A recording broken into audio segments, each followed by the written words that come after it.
This is He Knows Everything, bringing you that heat and that fire. We keeping a foot on the what? On the Knicks. We keeping a foot on the what? On the Knicks. Let's talk about it. I'm severely disappointed in Team USA's effort. I know a lot of people are proud of the Team USA effort and what Team USA did. They barely beat France. 92-86, 92-87. Stephen Curry, 24 points. This is the problem that I told you guys. You have the two most overrated basketball players that ever played the game that's impacting the game. When LeBron James and Stephen Curry impacts the game, you are in a precarious situation. You are in a situation where you can barely win. Damn near almost lose. Let me say it again. Barely win and damn near almost lose. And a prediction king strikes again. What am I predicting that I was right? That these guys are the two most overrated basketball players the NBA has ever seen. If they weren't, then it would be a blowout. Steve Kerr needs to be fired as a coach. His rotations are atrocious. His rotations is trash. You see, you have to have guys that are closers in your rotation. Let me explain. You got to have guys that have the Michael Jordan, Kobe Bryant DNA. This is the ultimate game of basketball. Guys that understand how to close and guys that understand how to take basically deflate the air against their opposition. The reason why I'm saying this is because had Anthony Edwards, Jayson Tatum, and Kevin Durant get in the starting lineup, games would be blowouts. So it's not a aberration that Jayson Tatum's mom is coming out saying, what the fuck is going on? What is going on with Steve Kerr and his rotation? Jayson Tatum was an NBA Finals MVP.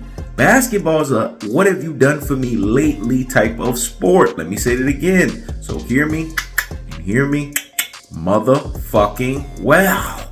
Basketball is a what have you done for me lately type of sport. Jayson Tatum lately has won the Finals MVP. Jayson Tatum has won a Finals. So him not logging in heavy minutes, it's a things that make you say, Anthony Edwards has basically showed everyone he is the face of the NBA. He is the guy. So him not logging in heavy minutes, it's a things that make you say, Kevin Durant is the greatest scorer of Team USA. Arguably one of the greatest, if not the greatest Team USA player to ever play Team USA basketball. So him not logging in heavy minutes, it's a things that make you say, Joel Embiid not being used completely the way he's supposed to as the new age Hakeem Olajuwon, it's a things that make you say, But in its most cold-hearted, unadulterated, and cutthroat true teller fashion, what you saw throughout the whole spectacle called Team USA basketball. This is one of the worst Team USA basketball teams and starting lineups I've ever seen constructed. See, in basketball, no matter how much they try to push LeBron James, no matter how much they try to push Stephen Curry, you keep realizing that you get slapped in the face, you get punched in the face with the Michael Jordan and the Kobe Bryant DNA game. This is the ultimate game of basketball.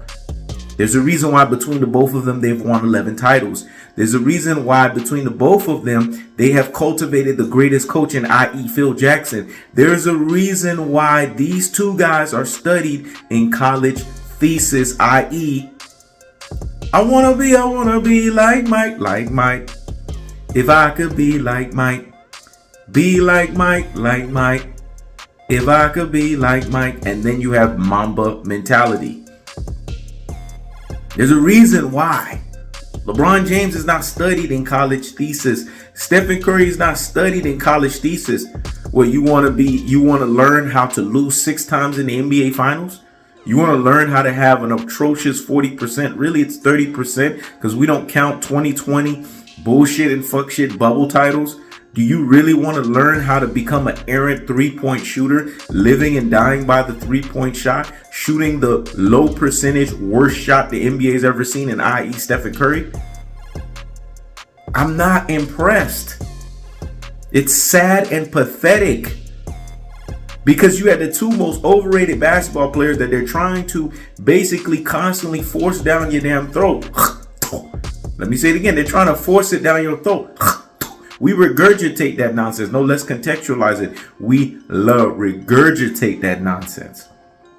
And Stephen Curry wasn't cooking. He was off the whole Olympics. So what? He has 2 good games, and all of a sudden he's doing things of high and great exploits. What about the 0 for 6s? What about the 0 for 7s? What about the 0 for 4s? What about the 0 for 3s? No one talks about that.